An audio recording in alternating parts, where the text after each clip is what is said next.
അരുണസ്ത്രീയിൽ ദേവേന്ദ്രന്റെ മകനായി പിറന്നവനാണ് ബാലി.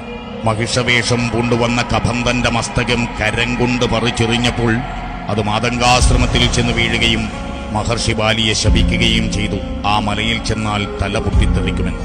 അങ്ങനെ ബാലികേറ മലയുണ്ടായി. കബന്ധവൃത്താന്തമറിഞ്ഞ രാവണൻ ബാലിയെ ബന്ധിക്കുവാൻ ചെല്ലുന്നു. ഒടുവിൽ രാവണൻ ബാലിയുടെ വാലിന്മേൽ 12 കാലം തപം ചെയ്തുവത്രേ.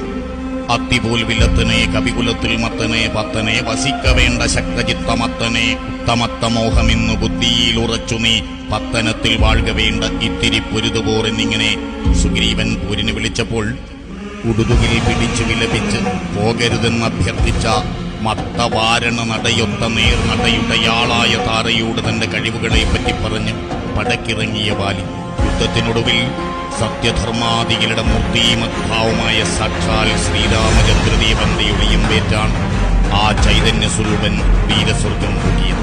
മാർവിടത്തിൽ മല്ലുകൊണ്ട് കുത്തിയങ്ങ് കീറിയും ചോരയാറുപോലെ അങ്ങു മാർവിടേയൊലിക്കയും കൈതളർന്നു മീകുഴഞ്ഞു പോർവറഞ്ഞടുക്കയും തള്ളിയുന്തിയിട്ടു ബാലി സുഗ്രീവന്റെ മാറതിൽ തുള്ളി വീണമർത്തുബാലി കണ്ടു രാമനപ്പഴേ